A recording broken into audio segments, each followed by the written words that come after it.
ब्रेकनंतर पुन्हा तुमचं स्वागत। आत्ताच केंद्रीय अर्थमंत्री अरुण जेटली यांनी काही बाबी या विधेयकाला घेऊन स्पष्ट केल्या। जसं की सर्वत्र अटकळ बांधली जात होती, जेव्हा एखादं घटनादुरुस्ती विधेयक हे संसदेमध्ये मांडलं जातं तेव्हा दोन्ही सभागृहांची 2/3 मंजुरी, बहुमताची मंजुरी ही लागते। त्याचबरोबर 50% राज्यांच्या विधिमंडळाची सुद्धा संमती लागते। तो समज किंवा तो दावा हा अरुण जेटली यांनी खोडून काढला। त्यांनी आधीचा एक रेफरन्स दिलेला आहे। ते म्हणाले की जेव्हा बढतीतला आरक्षणाचा निर्णय झाला त्या संदर्भातली जी घटना दुरुस्ती झाली 15/5 ची, तेव्हा राज्यांच्या संमतीची गरज नव्हती, घेण्यात आली नाही, तरी तो कायदा टिकलेला आहे आणि म्हणूनच याही विधेयकाला केवळ संसदेची मंजुरी हवी आहे आणि सरकार काँग्रेसचा आणि विरोधकांचा पाठिंबा गृहीत धरतंय आणि म्हणूनच सरकारनं या संदर्भातलं हे जे विधेयक आहे ते ज्यामध्ये राज्यघटनेच्या कलम 15 आणि 16 मध्ये दुरुस्ती सुचवलेली आहे की जेणेकरून आर्थिक निकषावरती खुल्या वर्गातल्या आर्थिकदृष्ट्या दुर्बल घटकांना 10% आरक्षण हे नोकरीत आणि शिक्षणात देता येईल, असं हे घटनादुरुस्ती विधेयक आहे जे सवर्ण आरक्षण विधेयक म्हणून सध्या चर्चेत आहे। ते विधेयक आज सरकारच्या वतीनं मांडण्यात आलेलं आहे, लोकसभेत मांडलं गेलेलं आहे, आधी त्यावरती चर्चा सुद्धा सुरू झालेली आहे आणि त्याविषयी बोलताना अरुण जेटली असं म्हणाले की राज्यांच्या 50% विधिमंडळाच्या संमतीची गरज नाही। त्याचबरोबर आधी जी 50%ची कॅप आरक्षणाची घालून दिलेली आहे इंदिरा साहनी खटल्यानं 1992 साली, ती जी मर्यादा आहे 50%ची, ती मर्यादा घटनेचं जे कलम आहे 16(4) ज्यामधून शैक्षणिकदृष्ट्या आणि सामाजिकदृष्ट्या मागासलेलं आरक्षण दिलं जाऊ शकतं त्या संदर्भातली आहे। आर्थिकदृष्ट्या मागासलेल्या संदर्भात ती नाही आहे। त्यामुळे ही जी 10%ची कॅप आहे ही या विधेयकातून वाढवली जाऊ शकते, ती न्यायालयात सुद्धा टिकू शकते, असा दावा हा अरुण जेटलींनी केलेला आहे। आपल्यासोबत मान्यवर पाहुणे आहेत चर्चा करायला। आता आपल्यासोबत ओबीसी याचिका करते ज्यांनी मागच्या वेळेस हायकोर्टामध्ये मराठा आरक्षणाला आव्हान देताना याचिका दाखल केली होती, ते मृणाल ढोले पाटील सुद्धा आहेत। त्याचबरोबर आपल्यासोबत पुरुषोत्तम खेडेकर यांच्या मराठा सेवा संघाचे गंगाधर बनभरे सुद्धा आहेत। तसंच आपल्यासोबत काँग्रेसचे ज्येष्ठ आमदार भाई जगताप हे आधीपासून जोडले गेलेले आहेत। आपल्यासोबत भालचंद्र शिरसाट हे स्टुडिओमध्ये भाजपचे प्रवक्ते आहेत। मी पुन्हा आता मृणाल ढोले पाटील यांच्याकडे जाण्याऐवजी मी पुन्हा भाई जगताप यांच्याकडे जातोय, ते यासाठी की भाई जगताप, अरुण जेटलींनी एक मुद्दा उपस्थित केलेला आहे की सर्वच पक्षांच्या निवडणूक जाहीरनाम्यामध्ये हे आश्वासन होतं की आर्थिकदृष्ट्या दुर्बल जो घटक आहे सवर्णांमधला किंवा खुल्या वर्गातला, त्यांना आम्ही आरक्षण देण्यासाठी काहीतरी निर्णय घेऊ, आश्वासन दिलेलं आहे। मग असं आश्वासन सर्वच काँग्रेस सकट सर्वांनी दिलं असताना, पी.व्ही. नरसिंहराव सरकारने तसा निर्णय सुद्धा घेतला असताना मग काँग्रेसचा पाठिंबा आम्ही गृहीत धरतो आहे, त्यासाठी काँग्रेस विरोध का करताय असा सवाल त्यांनी उपस्थित केलाय।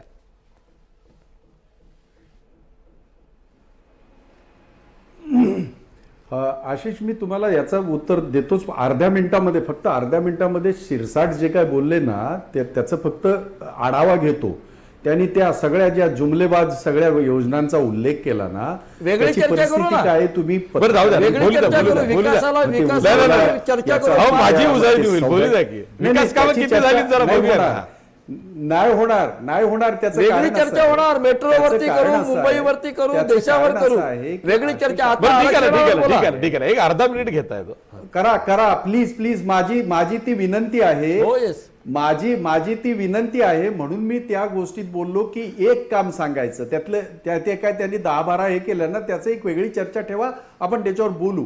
परंतु परिस्थिती अशी आहे की ह्या देशामध्ये नवीन एकही काम या मोदी सरकारने केलेलं नाही। जुन्या ह्या योजनांचं नामांतर करून, त्यांचं बारसं करून त्याच योजना राबवण्याचा प्रयत्न केला आणि त्याही त्याच्यामध्ये ते सपसेल फसलेले आहेत।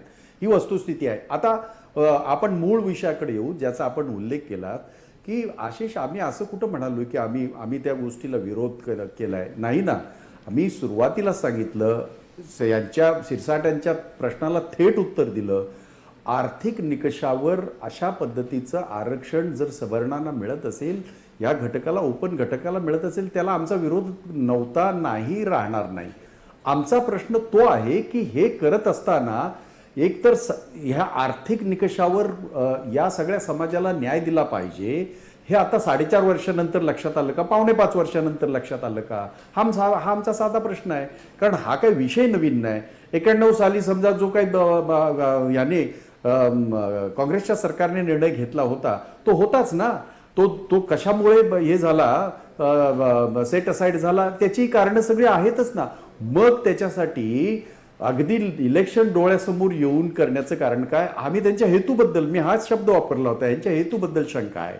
आणि म्हणून याच्यामध्ये जे काही त्यांनी उल्लेख केलं, मग 14चा घटनेचं कलम 14, घटनेचं 14, कलम 15, घटनेचं कलम 16, याचा जो रेफरन्स त्यांनी दिलेला आहे, कारण याच्याशी संबंधित ही 3 कलम आहे, ती खरं आहे. त्याच्यातल्या खंड 5चा तुम्हीही उल्लेख करत असताना, खंड 6 इंट्रोड्यूस करत असताना त्याच्यामध्ये ते जे म्हणत आहेत की आर्थिकदृष्ट्या मागासले पण, आता आर्थिकदृष्ट्या मागासले पण एखाद्या समाजाचं, सामाजिकदृष्ट्या मागासले पण एखाद्या समाजाचं सिद्ध करण्यासाठी जो आपला मागासवर्गीय आयोग आहे त्याचं हेच काम आहे. नवीन काय आहे त्याच्यामध्ये? आणि म्हणून आम्ही जे म्हणतोय गाभ्याला हात लावू नका, किंवा आमची भीती नव्हे, आमची ही जी भीती आहे त्याला कारण तेच आहे की तुम्ही अशा पद्धतीने जर उद्या तुम्ही ठरवणार का की बाबा हा आर्थिक दृष्ट्या हा घटक मागासलेला आहे वगैरे, तर त्याची प्रक्रिया घटनेत दिलेलीच आहे ऑलरेडी. त्यामुळे फक्त अशा पद्धतीने जर समजत असतील तर माझं ज्ञान तो उघड असेल, परंतु त्यांच्या ज्ञानाला माझं आव्हान असं आहे की आपण सांगताय तितकं जर सरळ सोट असं जर हे असतं तर मग इतकं वेळ लावण्याचं काही कारणच नव्हतं ना. ते तेव्हाच तुम्हाला आणता आलं असतं आणि तो न्याय देता आला असता. आणि म्हणून यांच्या हेतूबद्दलची जी शंका आहे ती परत एकदा मी बोलून दाखवतो आहे की मी यांचं आपल्या फायनान्स मिनिस्टरचं, मी अर्थमंत्र्यांचं सगळं ऐकलं आणि त्यांनी करताना त्या सगळ्यांच्या ह्याच्यामध्ये मॅनिफेस्टोमध्ये हे आहे, हे खरंच आहे. पण आम्ही नुसतं मॅनिफेस्टोपर्यंत थांबलो नाही, तर आम्ही त्याचा 91 साली त्याचा हे केलं, अंमलबजावणी सुद्धा केली. विधेयक नाही आणलं ना, तुम्ही वट हुकूम काढून मोकळा आला. आणि जे काय आले त्यांनी काय केलं हाही प्रश्न विचार. तुम्ही नोटिफिकेशन काढलं होतं भाई. नाही, हे महाराष्ट्राचं म्हणत नाही मी महाराष्ट्राचं म्हणत नाही, केंद्रातलं सुद्धा नोटिफिकेशनच होतं नरसिंहराव सरकार. हो ना. माझं म्हणणं असं आहे की होय, विधेयक काढलं होतं, नोटिफिकेशन काढलं होतं आणि त्यालाच आव्हान देऊन ते सुप्रीम कोर्टातल्या 9 जजच्या याच्या पॅनल समोर गेलं आणि त्यांनी ते रद्दबादल केलं. हा इतिहास आहे, हा तुम्हालाही माहिती आहे, मलाही माहिती आहे. ठीक आहे. भालचंद्र शिरसाट, लवकर उत्तर द्या, मला इतर पाहुण्यांकडे जायचं आहे. 1991 साली आलेला जे काही नोटिफिकेशन होतं ते रद्द झालं, त्याला 25 वर्ष झाली. या 25 वर्षात 15 वर्ष काँग्रेस सत्तेवर होती. UPA 1 होतं, UPA 2 होतं. या 10 वर्षामध्ये काँग्रेसने काय केलं?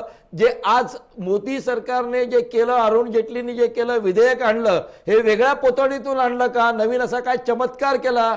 मोदीजींचा चमत्कार हाच आहे, जे तुम्ही केलं नाहीत, केवळ जाहीरनाम्यात लिहिलं, जे लोकांना भूल थापा दिल्यात, फसवलं, ते प्रत्यक्षात करून दाखवलं. नवीन असं काहीच नाहीये, सगळं तुमचंच आहे. स्वच्छतेपासून सगळ्या गोष्टी या पूर्वापार आहेत. काँग्रेसची परंपरा 70 वर्षाची आहे. कितीतरी चांगल्या गोष्टी काँग्रेसने इंट्रोड्यूस केल्या, पण अंमलबजावणी शून्य. आज या सरकारने 4.5 वर्षात का होईना हे करून दाखवलं. जे मराठा विधेयक तुम्ही आणलं होतं शेवटी वटहुकूम काढून, त्याला काही विधानसभेमध्ये कोणी विरोध नाही केला, भाजपने विरोध नाही केला. तुम्ही निवडणुकीच्या तोंडावर आणलं म्हणून विरोध नाही केला. मराठ्यांना आरक्षण मिळालं पाहिजे, प्रामाणिक इच्छा होती. तुमची जर इच्छा प्रामाणिक असेल, तुमची आज इच्छा प्रामाणिक असेल, तर न रडता विदाउट एनी ग्रजेस, जे अरुण जेटली साहेबांनी म्हटलं विदाउट एनी ग्रजेस, याला रडत नका, हसत पाठिंबा द्या आणि हे विधेयक पास होऊ द्या.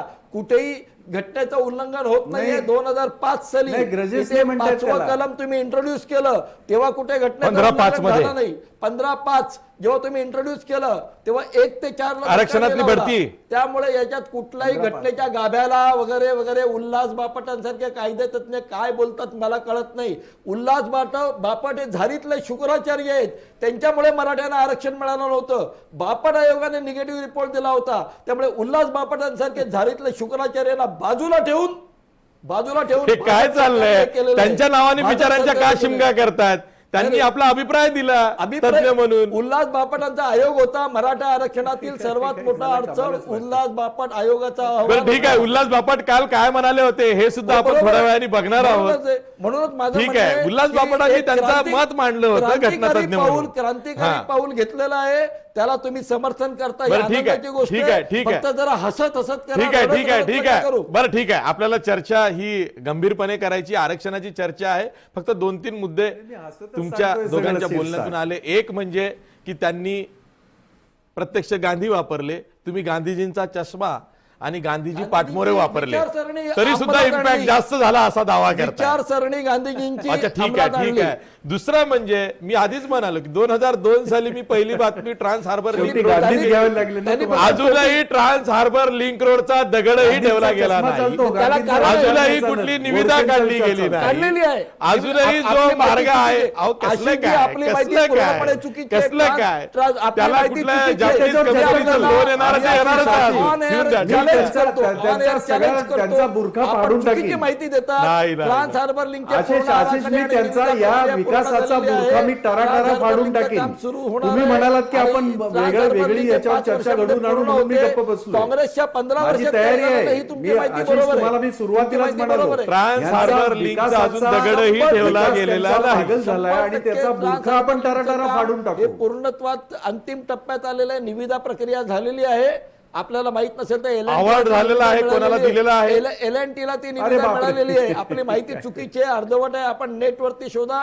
नेट वरती शोधत नाहीयेत. विधिमंडळात काय मांडलं जातं याच्यावरती आम्ही नाही, काम नाही, करतो. विधिमंडळात मी तुम्हाला सांगतो MMRD मध्ये अधिकाऱ्यांशी आपण संपर्क करा. नाही नाही आता- ते आता नाही. live संपर्क करा. विधिमंडळात काय घोषणा झाली, काम आज- कधी सुरू होणार आहे, कशा पद्धतीचं सुरू होणार आहे, मंत्रिमंडळाचा निर्णय झालाय का, त्याला मंजुरी मिळाली आहे सर्व का? काम पूर्ण झालेलं आहे. निविदा प्रक्रिया आणि सर्व काम बरं ठीक पूर्ण आहे, झालेलं हा आजचा विषय नाहीये, यावरती आपण चर्चा करू. आणि ट्रान्स हार्बर लिंक मध्ये पत्रकारांच्या पिढ्या खपल्या, अजूनही तो पूर्ण होत नाही, नाही. म्हणून तुम्ही म्हटलं, तुमच्या तो घरी विषय नवी असेल तर यांचा मुंबईत सगळा ताबडतोब बुरखा फाडून टाकू जाणार. ना. व्यवस्था होणार. अर्ध्या ठीक तासात आहे, तुम्हाला ठीक मुंबईत आहे, नवी मुंबईत घरी ठीक पोहोचवणार. आहे, तो भाग हे वेगळा. भाजप आपण सरकारच आरक्षणाची करणार. चर्चा करतोय, देवेंद्र गंभीर सरकार मुद्द्यावरती करणार. चर्चा करतोय.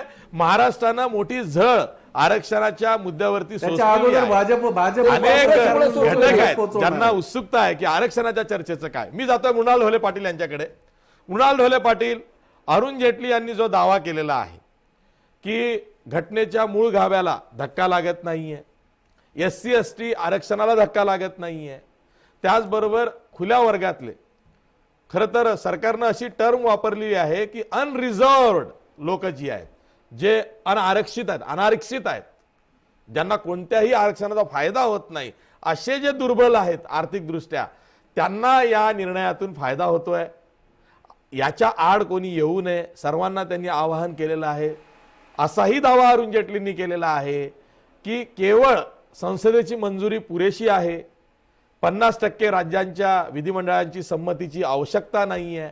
कारण जे बढतीतलं आरक्षण होतं 15/5 दिलं गेलेलं आहे, त्याला सुद्धा राज्यांच्या विधिमंडळाची संमतीची गरज नव्हती, तरी ते सुप्रीम कोर्टात टिकलेलं आहे. तसंच हा निर्णय किंवा हे विधेयकाचा जो कायदा होईल, हा कायदा सुद्धा सुप्रीम कोर्टात टिकेल, त्याविषयी त्यांनी पूर्णपणे गॅरंटी दिलेली आहे. बोला. आशिषजी, सर्वात पहिलं मी आपल्याला सांगू इच्छितो की आपण काल जी शंका व्यक्त केली की कुठेतरी हे सरकार हे सगळं सामाजिक आणि शैक्षणिक मागासावरनं कुठेतरी आर्थिक मागासावर आरक्षणाचं हे नेऊ पाहतंय का, तर खरंच असं आज दिसतंय की घटना दुरुस्तीमध्ये आर्थिक निकषावर आरक्षण आणून खरं तर नरेंद्र मोदी यांनी अतिशय धाडसी काम केलेलं आहे. ते टिकणार नाही हे खरं आहे. त्याच्यानंतर मला दुसरं एक सांगायचं की सरकारच्या नियतबद्दल आपण जे म्हणता की हे म्हणतात की आमची नियत खूप साफ आहे. अरे मग 60 दिवस उरले असताना तुम्ही आरक्षण 60% आणण्याचं कारण काय होतं? जर 60% 10% तुम्हाला आधी द्यायचं होतं तर ते आले तुम्ही द्यायचं होतं. 4.5 वर्ष 4.5 वर्ष वाट का बघितली? आता तुमचे 60 दिवस राहिले फक्त.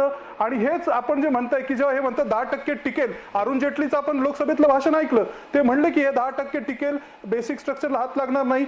पण मला हे विचारायचंय की मग नरेंद्र मोदी अमित शहा जेव्हा KCRनी तेलंगणामध्ये 12% मुस्लिम समाजाला आरक्षण दिलं होतं तेव्हा जाऊन तिकडे ओरडून सांगत होते की हे घटनेच्या विरुद्ध आहे, 50%च्या वर जाता येत नाही, कसंच जाता येत नाही, टिकणार नाही. दुसरी गोष्ट आशिष जी आपण एक लक्षात घ्या, ह्यांनी काय केलंय की डायरेक्टिव्ह प्रिन्सिपल्स ऑफ स्टेट पॉलिसीच्या आर्टिकल 46 अंडर इकॉनॉमिक सेक्शनसाठी जे काही काम करता येतं त्याच्यानुसार आर्टिकल 15 अमेंड केलेलं, आर्टिकल 16 अमेंड केलेलं आणि त्याच्यामध्ये एक नवीन सब-क्लॉज 6 दोन्ही मध्ये टाकलेलं आहे आणि वीकर सेक्शन्सला हे देता आलेलं आहे. त्याच्यात आपण एक लक्षात घेतलं पाहिजे की आर्टिकल 6 प्रमाणे अंडर रिप्रेझेंटेशन आपल्याला दाखवावं लागतं.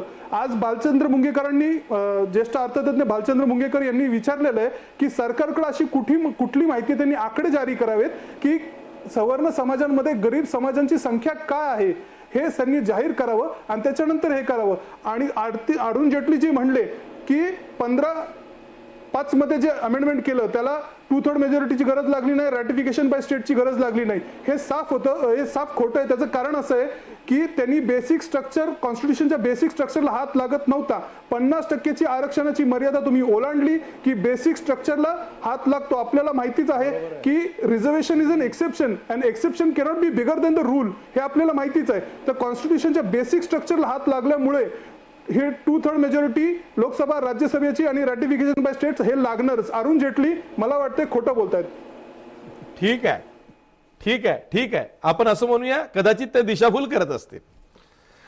गंगाधर बनबरे, जे काही चाललेलं आहे याचा परिणाम राज्यातलं जे मराठा आरक्षण आहे 16% जे दिलं गेलेलं आहे ते सुद्धा 15 आणि 16/4 अनुसारच दिलेलं आहे. त्याच्यावरती काही परिणाम होऊ शकतो का? तुम्ही या निर्णयाकडे कसं बघताय? कारण मराठा सेवा संघाची भूमिका महत्वाची आहे. मुळामध्ये आता सध्या जे आर्थिक सवर्ण वर्गातील आर्थिक लोकांसाठी आरक्षणाचं जे विधेयक भाजप सरकारनं आणलेलं आहे, अशाच प्रकारचा प्रयत्न पूर्वी काँग्रेस सरकारनेही केलेला होता आणि काँग्रेस सरकारच्या काळात सुद्धा हे टिकणार नाही हे त्यांनाही माहिती होतं आणि आत्ताच्या सरकारचंही टिकेल याची काही गॅरंटी देता येत नाही. मुद्दा मुळात असा आहे की सगळं समजून सुद्धा हे लोक, ज्यांच्या हातात सत्ता आहे ते लोक असं का वागतायत हा आमच्यापर्यंत मूलभूत असा प्रश्न आहे. आरक्षणाचं बेसिक कन्सेप्ट जोपर्यंत आम्ही समजून घेत नाही, संविधानामध्ये हे आपल्या देशात जे आरक्षण आलेलं आहे 16/4 किंवा 15/5 नुसार, आता हे जे काही पॅकेज दिलं गेलं महाराष्ट्रामध्ये, आधीच्याही सरकारनं दिलं होतं, फडणवीस सरकारनंही दिलेलं आहे, हे कोर्टात चॅलेंज झालं, हे टिकणार नाही. तसाच प्रकार हा केंद्र सरकारचा आहे. केंद्र सरकार आर्थिक निकषावर आरक्षण देण्यासाठी 10% वाढ करतो असं जरी म्हणत असलं तर संविधानातल्या चौकटीत हे टिकणारं आरक्षण कदापि नाहीये.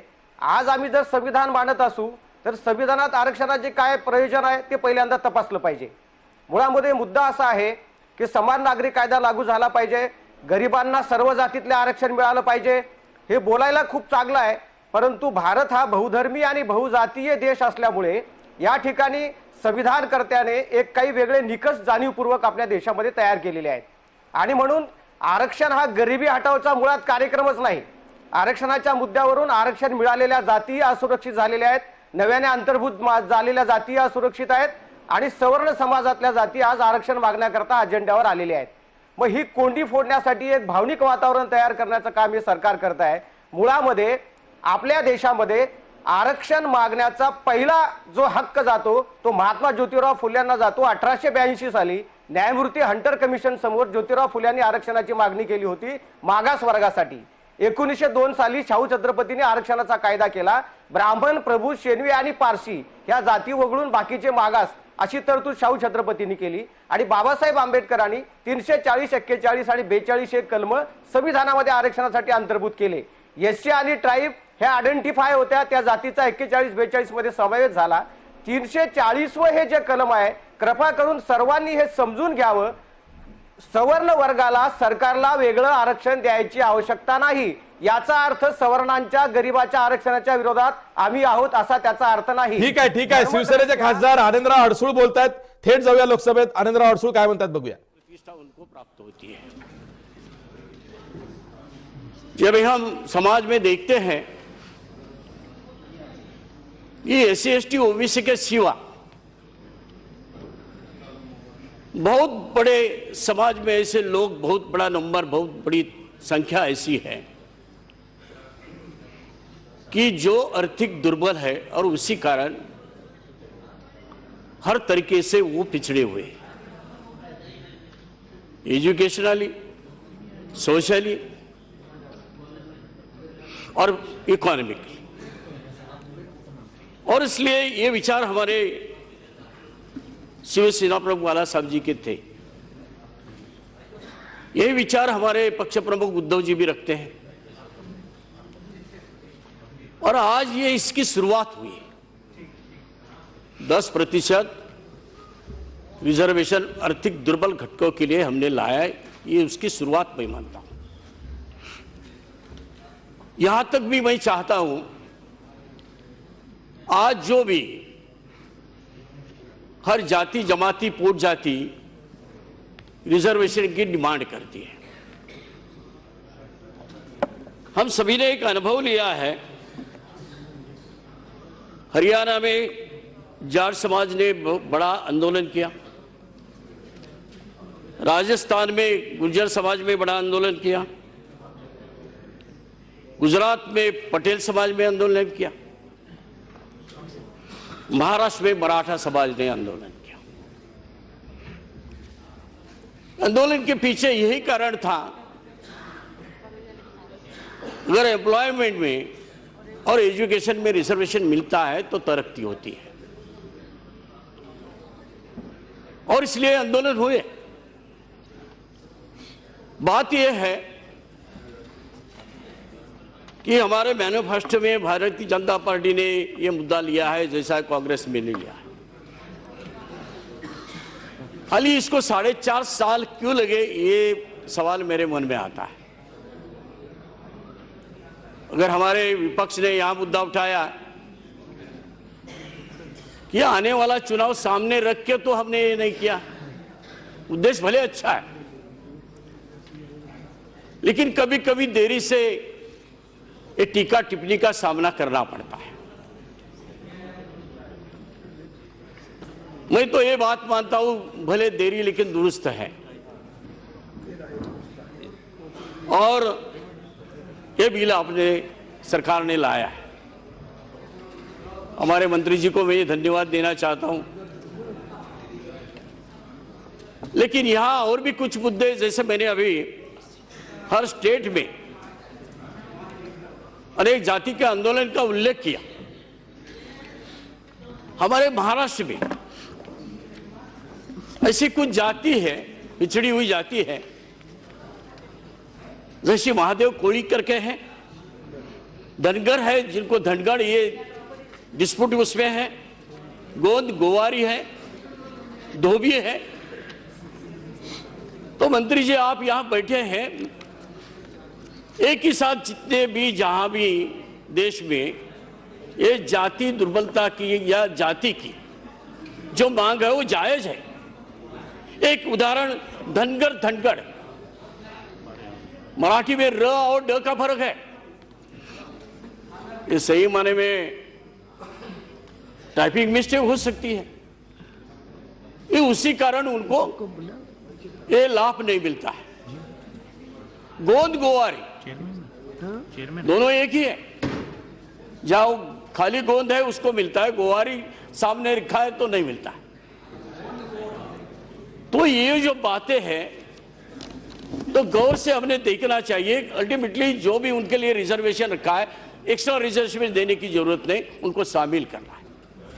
कुछ को SC में शामिल करना है, किसको ST में शामिल करना है। मुझे ये बात जब भी हम सब मन में एक शंका थी कि सुप्रीम कोर्ट के वर्डिक्ट के कारण 50 के ऊपर हम जा सकते या नहीं, लेकिन हमारे आदरणीय जेटली साहब ने बहुत अच्छे तरीके से उसका खुलासा किया। ये जाति तक सीमित है और आपका आज का रिजर्वेशन ये दुर्बल आर्थिकता के ऊपर निर्भर है। तो यही शायद मुद्दा जो महाराष्ट्र गवर्नमेंट ने कि 16%, पहले 52% उनका रिजर्वेशन SC/ST का OBC का है, उसमें 16 यानी होता है 68। तो वहां शायद सुप्रीम कोर्ट की दिक्कत आ सकती है। आज हम संशोधन संविधान में करने जा रहे हैं और इसी कारण ये जो वे आंदोलन हुए उनको भी इसका अपने आप लाभ मिलेगा ऐसा मुझे लगता है। तो जाट हो, मराठा हो और कोई बाकी भी स्टेट की जाति हो, अपने आप मिलेगा।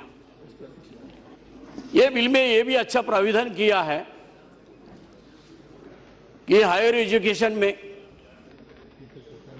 वो सरकारी हो, प्राइवेट हो, जाति के आधार पर हो, एडेड हो या नॉन एडेड हो, वहां भी एडमिशन हो जाएगा रिजर्वेशन के तहत। एक अच्छी बात है। दूसरी, एम्प्लॉयमेंट। एक बड़ा सवाल मेरे मन में ये आता है कि थॉमस साहब ने बोला इसलिए मैं नहीं बोल रहा हूं, लेकिन जो मेरा भी अनुभव है, ये नोटबंदी के कारण कि बहुत से उद्योग, छोटे छोटे उद्यमी आज पूरे बंद हो चुके हैं। वहां सर्विस करने वाले एम्प्लॉय वो बेरोजगार हुए। जो छोटे उद्योग बड़े उद्योग से साथ लिंक थे उसके ऊपर असर हुआ और ये सभी का परिणाम ये हुआ कि नई एम्प्लॉयमेंट तो हम नहीं दे पाए, लेकिन जो थी वो अनएम्प्लॉयड बन चुके। ये भी हमने गौर से उसके ओर देखना चाहिए कि जब भी हम एक बात करते हैं तो दूसरे बात जब भी हम कमिटमेंट देते हैं, यूनिवर्सिटी के माध्यम से हम कमिटमेंट देते हैं कि हम हर साल 2 करोड़ नई एम्प्लॉयमेंट देंगे। सही माने में वो तो हम नहीं दे पाए, लेकिन जो एम्प्लॉय थे उनकी एम्प्लॉयमेंट छीन लिया नोटबंदी के कारण। थोड़ा असर शुरू में GST के कारण हुआ। अगर हम देखेंगे तो जो भी बड़े उद्योगी हैं, छोटे उद्योगी तो खत्म हुए। दूसरे बाजू में रियल एस्टेट में हम देखेंगे कि सब लोगों ने, बिल्डर लोगों ने, डेवलपर ने अपनी बिल्डिंग बनाई है, लेकिन लेने के लिए कोई कस्टमर नहीं मिल रहा है। बहुत बड़ी इन्वेस्टमेंट हो चुकी। एक इसका परिणाम किसका परिणाम है? तो हमारे डिमोनेटाइजेशन का परिणाम है, नोटबंदी का। यह भी हमने ध्यान में रखना जरूरी है। एक अच्छा काम करते वक्त दूसरा अगर कुछ गलत होता है तो वो दुरुस्त कैसा करना है, ये भी हमने सोचना जरूरी है, ऐसा मुझे लगता है। आज जो ये बिल लाया है, सही माने में ये सब रिजर्वेशन समझो 50% था, उसमें ये 10 हुआ, तो 60% अगर हम आर्थिक दुर्बलता के लिए रखेंगे तो जो भी आर्थिक दुर्बल है तो SC है, ST है, OBC है या बाकी समाज का है, उसको भी लाभ मिलेगा। तो एक सीमा बनाए, एक कंपार्टमेंट बनाए हैं। इसका कारण हर जाति एक चाहती है हम रिजर्वेशन में जाए। कुछ जगह ये हमें पता चलता है कि बोगस फेक सर्टिफिकेट बनाने का काम होता है ये लाभ मिलने के लिए। तो ये भी गौर से हमने देखना जरूरी है, ऐसा मुझे लगता है। Please conclude. ये आज जो बिल लाया वो बिल बिल्कुल मैंने जैसा यहाँ उल्लेख किया देरी है लेकिन दुरुस्त है, इसका मैं समर्थन तो करता हूं, स्वागत करता हूं। मंत्री जी आपको बहुत बहुत धन्यवाद देके मेरे वाणी को विराम देता हूं। Thank you. श्री ए.पी. जितेंद्र रेड्डी।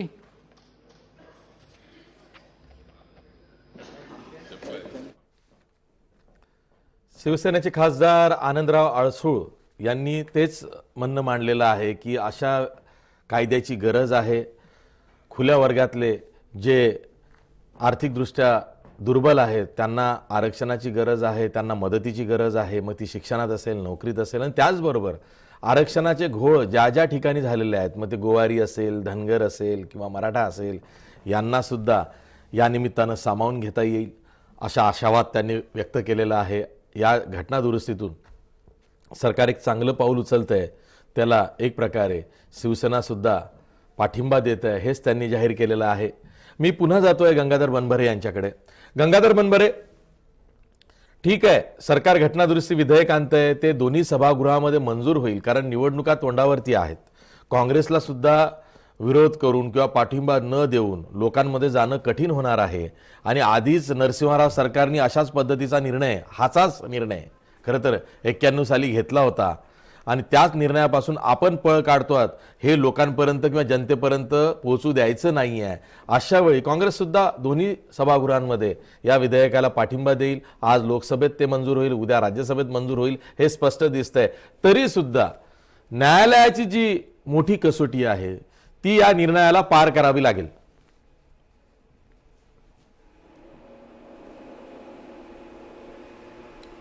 बरोबर आहे।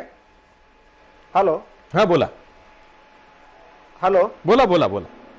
हा बरोबर आहे, आपण म्हणता ते ज्या पद्धतीने आता ह्या विधेयकाचा मुद्दा आज चर्चेला येतोय, मगा माझं जे अर्धवट राहिलेलं होतं त्यामध्ये मुद्दा मूलभूत असा आहे की आर्थिक निकषावर आरक्षणाचं जे काही हे विधेयक हे सरकार आणतं आहे, हे मुळात ज्या गोष्टी घटनेत अंतर्भूतच नाहीयेत त्याला धरून हे दिलं जात आहे। आणि जर आर्थिक मागासांना आरक्षण सरकार म्हणत असेल तर हे एक प्रकारचं पॅकेज आहे, जसं महाराष्ट्र सरकारनं दिलेलं आहे। हे न्यायालयात आता कदाचित काँग्रेस पाठिंबा देऊ शकते, कारण मराठा आरक्षणाचा जेव्हा मुद्दा उपस्थित झाला महाराष्ट्र राज्याच्या विधिमंडळामध्ये, तेव्हा कसल्याही प्रकारची चर्चा न करता भावनिक दबावाला बळी पडून सगळ्याच पक्षांनी जसं समर्थन केलं, तशाच प्रकारचा मुद्दा इथे सुद्धा ब्लॅकमेलिंगद्वारे होऊ शकतो आणि पक्ष मान्यता देऊन हे विधेयक कदाचित पास सुद्धा होऊ शकतं। पण हे पुढे कुठल्याही प्रकारे न्यायालयात टिकणार नाही, हे अगदी सुस्पष्ट आहे। आता आरक्षण द्यायचं कसं, हा जो आपल्या समोर मुद्दा आहे, आपली मूलभूत अडचण अशी आहे की आर्थिक निकषावर आरक्षण द्या अशी काही फार मोठी मागणी जनसामान्यातून नव्हती। मागणी सामान्य लोकांतून ही आहे की ओबीसीच्या आरक्षणाचा कोटा वाढवा, त्यावर संवैधानिक दृष्ट्या सरकारला तो अधिकार आहे, निर्णय घेता येतो, सरकार त्यावर विचार करत नाही। सामाजिक आणि शैक्षणिक लोकांना आरक्षण द्यायचं असेल तर 340च्या घटनेच्या संविधानामध्ये तरतूद आहे आणि ही तरतूद तुम्हाला जेवढ्या जाती अस्पृश्य नाहीत, ब्राह्मणासहित कोणतीही जात हे मागासले पण सिद्ध करत असेल तर त्याला ओबीसीच्या वर्गामध्ये घालता येतं। हे जातीसाठी आरक्षण नाही, तिथे सगळ्यांसाठीच तरतूद आहे। आणि शैक्षणिक सामाजिक मागास ठरवत असताना आर्थिक मुद्दे सुद्धा जाणीवपूर्वक लक्षात घेतले जातात। मगा जे मी सांगितलं, सवर्ण याचा अर्थ धर्मदृष्ट्या फक्त ब्राह्मण होतो आणि बाकीचे शूद्र, आणि म्हणून शूद्र जाती समूहाला जे अस्पृश्य नाहीत त्यांच्या आरक्षणाची तरतूद 340व्या कलमामध्ये केलेली आहे। आणि मग तुम्हाला सगळ्यांना जर आरक्षणाचे न्याय अधिकार द्यायचे असतील तर नचियाप्पन नावाचा जो रिपोर्ट केंद्र सरकारकडे पडून आहे काँग्रेसच्या काळातला, त्यांनी आरक्षणाची मर्यादा वाढवा, जातनिहाय जनगणना करा आणि ज्या मागास आणि शैक्षणिक जाती ठरतील राज्य मागासवर्ग आयोगानुसार त्यांचा तुम्ही आरक्षणामध्ये अंतर्भाव करा। इतक्या स्पष्ट सूचना असताना, त्या संवैधानिक असताना त्यावर कोणताही पक्ष बोलायला तयार नाही, कोणतंही सरकार बोलायला नाही। आणि जे मुळातच इल्लीगल आहे, असंवैधानिक आहे, जे न्यायालयात टिकणारच नाही, त्याचा हे सरकार का आग्रह धरतंय तर सरकारचा हेतू शुद्ध नाही, अशीच त्या पाठीमागची भूमिका आहे। आणि काँग्रेसने काही भावनिक मुद्दा घेतला की जाती आणि धर्मातून आपल्याला विरोध होऊ नये, मतं नाकारली जाऊ नयेत म्हणून बाकीच्या पक्षांनी त्यांना मतदान करायचं, आणि बीजेपीने तसा निर्णय घेतला की आता बाकीच्या पक्षांनी त्याला मतदान करायचं। हे जे सत्तेचं वाटून घेण्याचं जे साठलोट आहे हे राजकीय पक्षांनी पहिल्यांदा थांबवलं पाहिजे। खरंच या देशातल्या ठीक आहे, तरी सुद्धा काँग्रेस आणि भाजपमध्ये एक मूलभूत फरक आहे जो मला खूप महत्वाचा वाटतो। काँग्रेस पब्लिक परसेप्शनला घाबरतं. भाजप पब्लिक परसेप्शनला घाबरत नाही आणि ते आपण 4.5 वर्ष बघितलेलं आहे. त्यांना जे वाटेल ते करतात आणि ते लोकांच्या गळी उतरवतात. हेही भाजपचं खरं वैशिष्ट्य मानलं पाहिजे. मला या प्रश्नावर तुम्हाला छेडायचं आहे. आम्ही जे करू ते चांगलंच करू, ते लोकांच्याच हिताचं आहे, ते लोकांना पटतंय. ही किमया कशी भाजपला जमली आहे की हे केवळ हुकमी एक्का नरेंद्र मोदी आहे तोवरच भाजपला जमणार आहे? एक इंग्रजीमध्ये म्हण आहे, लीडर कोण? Leader who leads the people where they should be. लोक कुठे असायला पाहिजे तिकडे घेऊन जातो तो लीडर. लोकांना जिथे जायचंय त्यांच्याबरोबर जातो तो लीडर नाही. म्हणजे लोकांच्या कलाने, भले ज्या वेळेला सतीची प्रथा होती आपल्याकडे, जाती धर्माची अस्पृश्यतेची प्रथा होती, त्यावेळेला महात्मा फुले लीडर आहेत, राजश्री शाहू महाराज हे लीडर आहेत. लोकांना नको होतं, लोकांचा विरोध होता, तरी सुद्धा त्याच्या विपरीत जाऊन लोकांसाठी जे योग्य आहे, समाजासाठी जे योग्य आहे, राष्ट्रासाठी आणि देशासाठी जे योग्य आहे ते करतो तो लीडर नरेंद्र मोदी. नरेंद्र मोदी वाऱ्याप्रमाणे वाहत जातो असं नेतृत्व बरंच आपण पाहिलेलं आहे.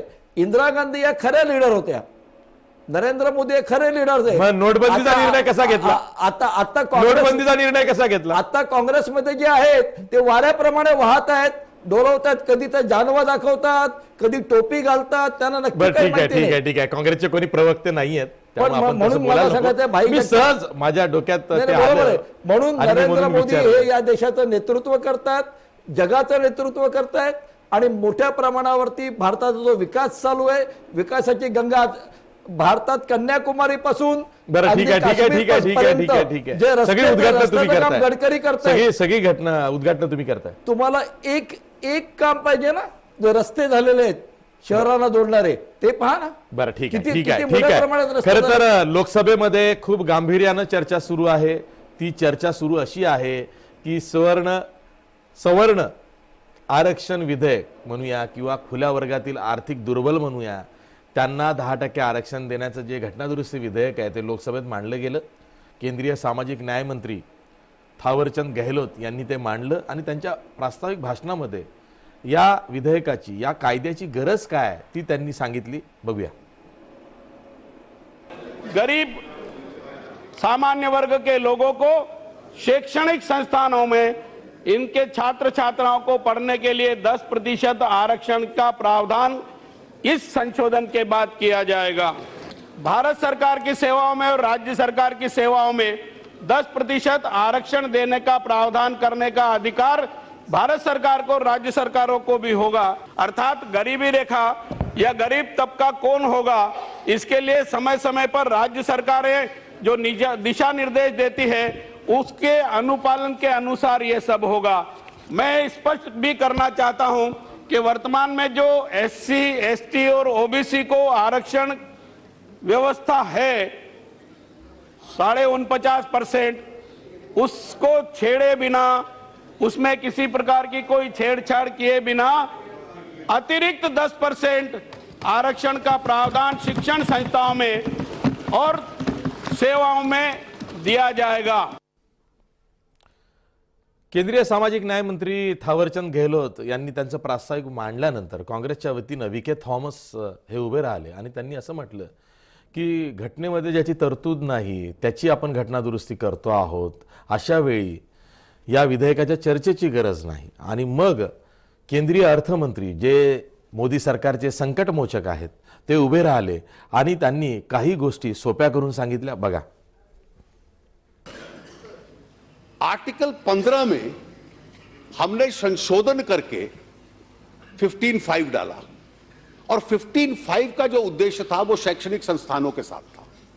शैक्षणिक संस्थानों के साथ ये था कि एजुकेशनल इंस्टीट्यूशंस में स्पेशल प्रावधान करना, चाहे वो एडेड हो या अनएडेड हो, और उन संस्थाओं में प्रावधान करके विशेष अधिकार दाखिले का जो लोग उस दृष्टि से पिछड़े हैं उनको हम लोग देंगे।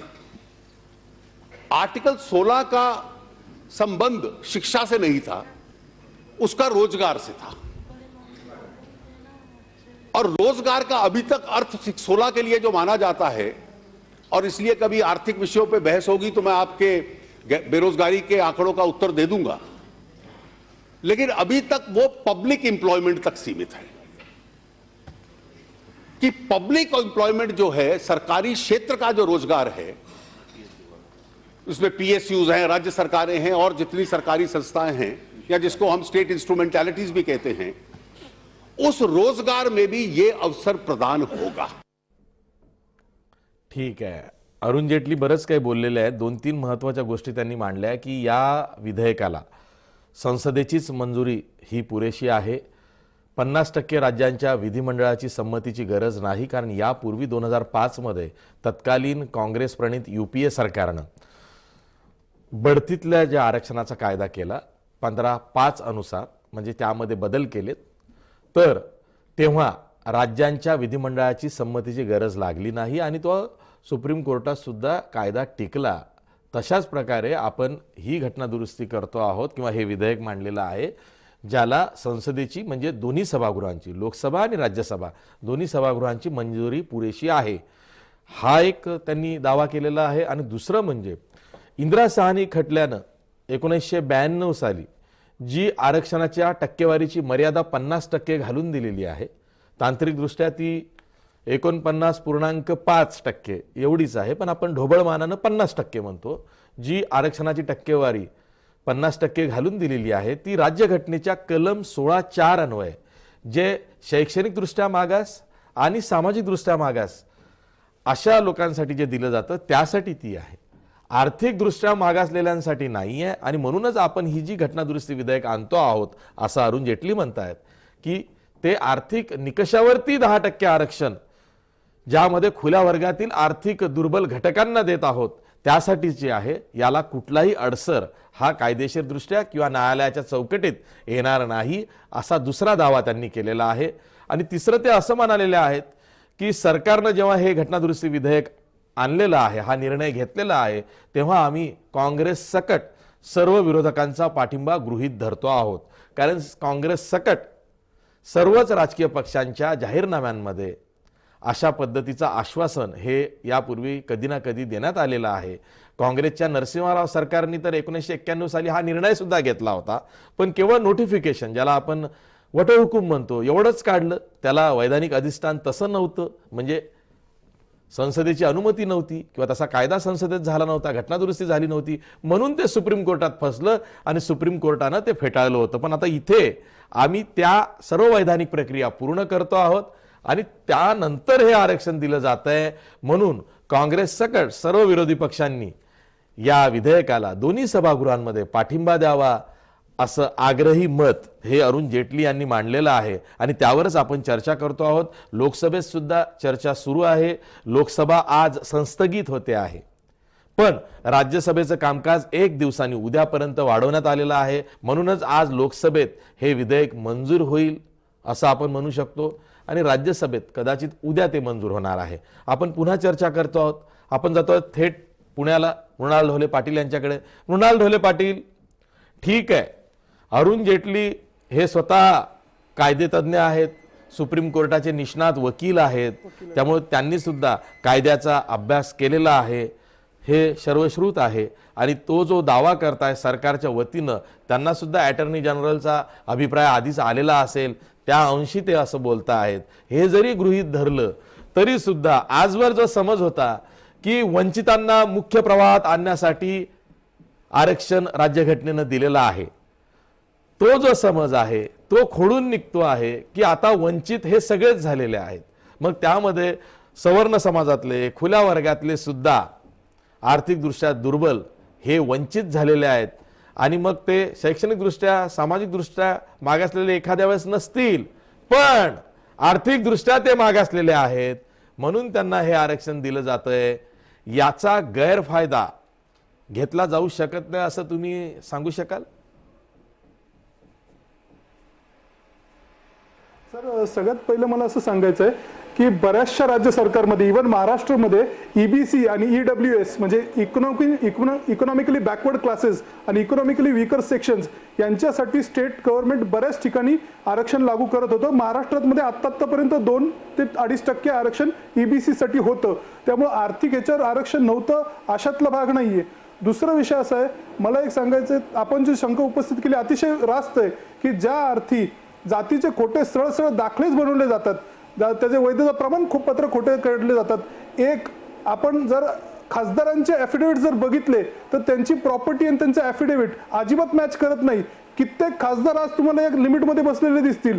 8 लाखाची ह्याची नॉन क्रिमिलियरची मर्यादा टाकली तर आपण खासदारांचे ॲफिडेव्हिट्स बघितले तर आपल्याला लक्षात येईल की बरेच खासदार ज्यांच्या गाडीची किंमत त्यांच्या आज ॲफिडेव्हिटमध्ये असलेल्या किमतीपेक्षा जास्त आहे, टोटल व्हॅल्यूपेक्षा जास्त असेल, असे खासदारही याच्यामध्ये बसतील. आणि 100% जर असं काही आलं तर 100% फक्त एक नॉन क्रिमिलियरचं सर्टिफिकेट लागेल, इन्कमचं सर्टिफिकेट लागेल. आपल्याला अशी जी माहिती आहे, इन्कमचं नॉन क्रिमिलियरचं सर्टिफिकेट सरकारी ऑफिसेसमध्ये किती सहज उपलब्ध होतं, कुठलीही स्क्रुटिनी नसती.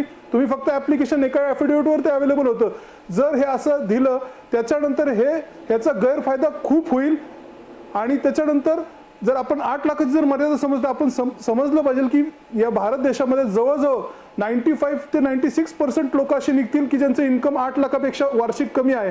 मग जर 95-96% एवढी लोकसंख्या असेल आणि त्यांना मग 10% आरक्षण देणार असतील तर कदाचित ते त्या 40% पेक्षा जास्त परत त्यांचं क्लोजिंग परत वरती जाईल. आपण अशी जी एक लक्षात घेतलं पाहिजे, मोदी सरकार जेव्हा आलं त्यांनी सांगितलं होतं की आम्ही वर्षाला 2 कोटी रोजगार देणार.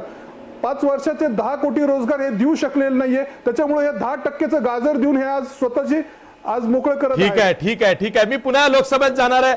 लोकसभेमध्ये केंद्रीय मंत्री रामविलास पासवान हे बोलतायत. रिमेंबर, रामविलास पासवान यांच्या पक्षाने ट्रिपल तलाकला पाठिंबा दिला नव्हता, त्या विधेयकाला राज्यसभेत पाठिंबा दिला नाही. पण आता ते आरक्षणाच्या विधेयकावरती काय बोलतात ते ऐकूया. एक समान, क्या सबके बच्चों को एक तरह की शिक्षा मिल रहा है? नहीं मिल रहा है. जो गरीब का है बच्चा है, किसी भी जाति का हो, तो उसको क्या कहते हैं कि वो फैसिलिटीज नहीं मिलती है कि जो उसमें से जो अमीर लोग हैं उनके बच्चे को क्या कहते हैं कि मिलता है. तो इसलिए जरूरी है कि जो ठीक कहा, मैं पहली बार मैं बहुत धन्यवाद देना चाहता हूं अरुण जेटली जी को कि उन्होंने ठीक कहा कि आप एक अवसर नहीं कर सकते हैं, आपको विशेष अवसर देना पड़ेगा. तो 3 तरह के लोग हैं इस समाज में. एक समाज के लोग हैं जिनको अनुसूचित जाति जनजाति SC ST कहा जाता था, तो उसको तो समाज ने किसी वर्ग में रखा ही नहीं था, वो तो अनटचेबल था, उसको तो छूने से भी पाप माना जाता था, गांव के बीच में नहीं रह सकता था, कुछ नहीं कर सकता था, तो वो आदमी की श्रेणी में था ही नहीं. इस देश में चींटी को चीनी खिलाया जाता है लेकिन आदमी से नफरत किया जाता था. तो उस परिस्थिति में जो है बाबा साहब अम्बेडकर जो है, उन्होंने बाबा साहब अम्बेडकर अंग्रेज जाने लगे, उसके बाद क्या तक हुआ तो बाबा साहब अम्बेडकर ने इस मुद्दे को उठाया कि हम ना तो हिंदू हैं ना हम मुसलमान हैं. तो मुसलमान के लिए तुम पाकिस्तान दे रहे हो, हमारे लिए क्या है? मुसलमान कहता है तुम हिंदू हो, हिंदू कहता है तुम अछूत हो.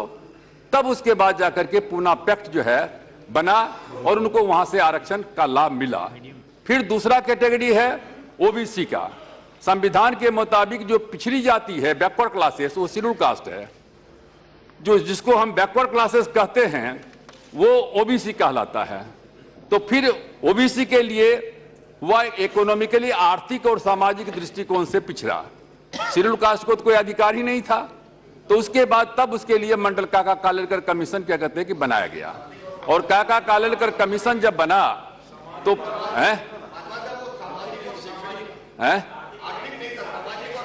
हाँ समाज है ये करेक्ट. सामाजिक और शैक्षणिक दृष्टिकोण से जो पिछड़े हैं तो उनके लिए काका कालेलकर कमीशन बनाया. काका कालेलकर कमीशन बनने के बाद जो है वो आकर के रिपोर्ट पढ़ा रहा. उसके बाद जो है कहते हैं कि 1980 में जो है मंडल कमीशन बना बीपी मंडल जी की अध्यक्षता में. अब वो मंडल कमीशन का रिपोर्ट आया. 80 से हम लोग यहाँ लड़ते रहे, नहीं हुआ. जब बीपी सिंह की सरकार बनी तो 90 में क्या कहते हैं मंडल कमीशन को लागू किया गया.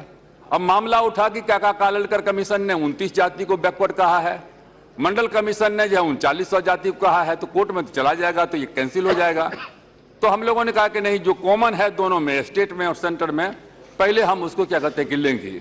तो जो शैक्षणिक और सामाजिक दृष्टिकोण से पिछड़े हुए लोग थे उनके लिए 27% रिजर्वेशन क्या कहते हैं कि हो गया। आपके वो सरकार को गिराया कौन था? आप तो न्याय एक का अच्छा मिनट, बताइए। एक मिनट। देखिए गिराने वाला अच्छा, हाँ, अच्छा मान लेते हैं बीजेपी सरकार को गिरा रही थी तो कांग्रेस ने क्यों नहीं समर्थन की? गजब बात है। देखिए SC ST का मामला होता है तो सब एक हो जाते हैं। उस मामले में हम जानते हैं, अभी SC ST का एक्ट का मामला हुआ, कौन लोगों ने जाकर के क्या कहते हैं कि विरोध किया कि ऊंची जाति के लोग क्यों क्या कहते हैं कि रोड पर आ गए हैं? आपने भी नहीं किया था, कोई नहीं किया था, वो हाँ कोई नहीं करता है। इसलिए प्रमोशन में रिजर्वेशन का मामला है, किसने विरोध किया था प्रमोशन में रिजर्वेशन के मामला को लेकर करके? केंद्रीय मंत्री रामविलास पासवान यांनी त्यांचा जो पक्ष आहे लोक जनशक्ती पार्टी, या पक्षाचा सुद्धा पाठिंबा या विधेयकाला आहे हे जाहीर केलेलं आहे। त्यामुळे हे विधेयक लोकसभेत मंजूर होईल हे स्पष्ट दिसत आहे। आपल्यासोबत भालचंद्र शिरसाट आहेत, भाजपचे प्रवक्ते आहेत। भालचंद्र शिरसाट, ज्या पद्धतीनं मास्टर स्ट्रोक मोदींनी मारला, तो मास्टर स्ट्रोक यासाठी मारला की त्यांनी विरोधकांची गोची केली आहे म्हणून मास्टर स्ट्रोक आहे। लोकांचं भलं होतंय म्हणून मास्टर स्ट्रोक ते जेव्हा सुप्रीम कोर्टात टिकेल तेव्हा होईल, पण सध्या का मास्टर स्ट्रोक तर विरोधकांची गोची केलेली आहे। 3 राज्यांमध्ये, हिंदी भाषिक राज्यांमध्ये दारुण पराभव किंवा सत्ता गेल्यानंतर अशा पद्धतीनं खेळी उलटवण्याची बाजी नरेंद्र मोदी सरकार करू शकतं, याचा पुनर्प्रत्यय या निर्णयानं झालाय म्हणून मास्टर स्ट्रोक आहे। बोला। एक क्रांतिकारी निर्णय जो गेले अनेक वर्ष पेंडिंग होता, 91 साली काँग्रेसने आणला, नंतर पुढच्या 22 वर्षात काहीच केलं नाही। घटनेमध्ये दुरुस्ती करायला हवी आहे, न्यायालयात त्याच्या विरोधात निकाल आल्यावर स्पष्ट झाल्यानंतर काँग्रेस अळीमिळी गुपचिळी बसली। जाहीरनाम्यात केवळ उल्लेख केला, भाजपच्या जाहीरनाम्यातही होतं, राष्ट्रीय स्वयंसेवक संघाची मागणी होती, आणि हा निर्णय आज आणून आज सुदैवाने सर्वजण त्याला पाठिंबा देत आहेत। त्याला विरोध करणं कोणाला शक्यच होत नाहीये, अशी अडचण आहे बाकीच्यांची, म्हणून बाकी लोक मजबूर होऊन, आणि भारतीय जनता पार्टी हे प्रामाणिक प्रयत्न करत आहे आणि हे पूर्णत्वाला नेईल। घटनेच्या नुसार ज्या तरतुदी आहेत त्याच्यात दुरुस्ती झाल्यामुळे हे कोर्टामध्ये 100% टिकणार। ठीक आहे, त्याच्या कुठल्याही ठीक आहे, ढाचाला त्याला ठीक आहे, धक्का लागणार नाहीये। ठीक आहे। आणि हे मृणाल ढोले पाटील, बघा जी शंका होती ती खरी ठरलेली आहे। राष्ट्रीय स्वयंसेवक संघाची सुद्धा मागणी होती, आर्थिक निकषावरती आरक्षण देण्याचे बोलले आहेत। हे उघडपणे सांगतो, राष्ट्रीय स्वयंसेवक संघ ही आमची पेरेंट बॉडी आहे, त्यांचं मार्गदर्शन आहे, आणि भारतीय जनता पार्टीचा अजेंडा आहे। मग काँग्रेसचा जाहीरनामा काय राष्ट्रीय स्वयंसेवक संघाने लिहिला होता का? ऐका मृणाल ढोले पाटील, अगदी 10 सेकंदात। काँग्रेसचा जाहीरनामा कोणी लिहिला? RSS ने लिहिला का? आशिष जी एक लक्षात ठेवा, जेव्हा VP सिंग सरकारने ज्या वेळेस ओबीसींना आरक्षण दिलं होतं, मंडल कमिशन लागू केलं होतं, भारतीय जनता पार्टीने कमंडल यात्रा काढली होती आणि मंडलला विरोध म्हणून कमंडल हे करत होते, आणि आज ते सांगतायत। बरं झालं आशिष जी आपण हा प्रश्न विचारला। RSS ची मागणी होती 10% द्या, आज लक्षात घ्या कुठेही मोर्चे निघाले नाहीत, कुणी मागणी केली नाही, कुणी प्रेसमध्ये नव्हतं। 25 वर्ष करतो त्यांचं 25 वर्ष प्रश्न प्रलंबित ठेवलाय। ठीक आहे, ठीक आहे। एक महत्वाचा निर्णय, पोटात का दुखतंय? ज्याचं कायद्यात रूपांतर पोटात का दुखतंय? होतंय, तुमचं काय लोकसभेमध्ये केलंय? विधेयक मांडलं गेलेलं आहे, तिथं ते मंजूर होईल हे स्पष्ट दिसतंय, ते राज्यसभेतही मंजूर होईल अशीही नेपथ्य रचना झालेली आहे। कारण काँग्रेस सकट विरोधकांचा नाईलाज आहे, कारण कायदा किंवा निर्णयच असा होतोय की कोणालाही निवडणुकीच्या तोंडावरती त्याला विरोध करून चालणार नाहीये, लोकांपर्यंत मतदारांपर्यंत जायचं आहे। त्यामुळं हा निर्णय अंमलात कसा येईल हे मात्र एक अग्निदिव्य आहे, कारण न्यायालयाची सुद्धा कसोटी या निर्णयाला पार करावी लागेल। कारण जेव्हा एखादा निर्णय होतो त्याला नक्कीच न्यायालयामध्ये कोणी ना कोणी आव्हान देत असतं, तो प्रत्येक भारतीयाचा अधिकार आहे, ज्याला त्याला ते स्वातंत्र्य हे भारतीय राज्यघटनेनं दिलेलं आहे त्याचा तो स्वीकार करतो, अंगीकार करतो आणि तसा वागतो। त्यामुळे आपण कोणाला तसं काही रोखू शकत नाही। प्रश्न असा आहे की या निर्णयाचा फायदा किती जणांना होणार आहे, यातल्या ज्या अटी आहेत त्याचा फायदा कोणाला होणार आहे, याचं जेव्हा विश्लेषण होऊन हा कायदा अधिक सोप्या भाषेमध्ये लोकांपर्यंत जाईल तेव्हा लाभार्थ्यांनाही कळेल की आपण खरंच किती लाभार्थी आहोत। तेव्हा मी सर्व मान्यवर पाहुण्यांचे आभार मानतो, इथेच थांबतो। पाहत राहा जय महाराष्ट्र न्यूज।